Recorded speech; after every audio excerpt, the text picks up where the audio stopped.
मुबारक मुबारक मुबारक। आखिरकार आप जीत ही गए।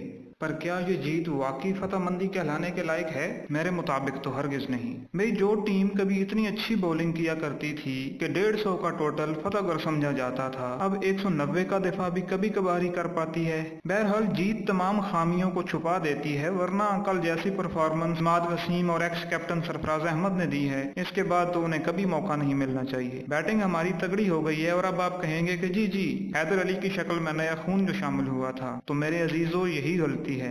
हमें नए खून ने नहीं, टॉप परफॉर्मर्स ने जितवाया है। भाई हमारा टारगेट हर मैच जीतना होना चाहिए, और फिर भले ही वो कोई 70 साल बूढ़ा हो या 15 साल बच्चा, अगर वो परफॉर्म कर रहा हो, छक्के मार रहा हो, गिल्लियां उड़ा रहा हो, तो उसे टीम में होना चाहिए। और बस ये कोई लॉजिक नहीं कि हम जवान खून को मौका दे रहे हैं जो 2 साल बाद जीतना शुरू करेंगे। अगर ऐसी बात हो तो ये नया खून तो ना हुआ, ये तो गंदा खून हुआ ना। और T20 और वनडे के लिए आप PSL के टॉप परफॉर्मेंस को क्यों नहीं लेते? एक टॉप फास्ट बॉलर लें, एक टॉप स्पिन बॉलर लें, एक विकेट कीपर लें और एक फिनिशर। T20 में हमारे नंबर 1 होने की वजह भी यही थी, लेकिन फिर हम शादाब, हसन अली और फहीम अशरफ पर अटक गए। भाई इन लीग प्लेयर्स की उम्र 2 से 3 साल ही होती है। अब इनकी जगह PSL में परफॉर्म करने वाले नए खिलाड़ियों को लाएं और फिर देखें कमाल।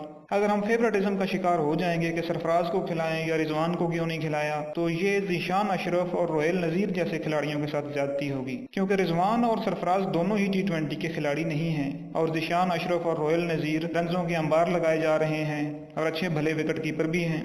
तो आपको जीत की एक दफ़ा फिर बहुत बहुत मुबारकबाद, लेकिन याद रखिएगा कि मैचेस नया या पुराना खून नहीं बल्कि सिर्फ टॉप परफॉर्मर्स ही जितवाते हैं।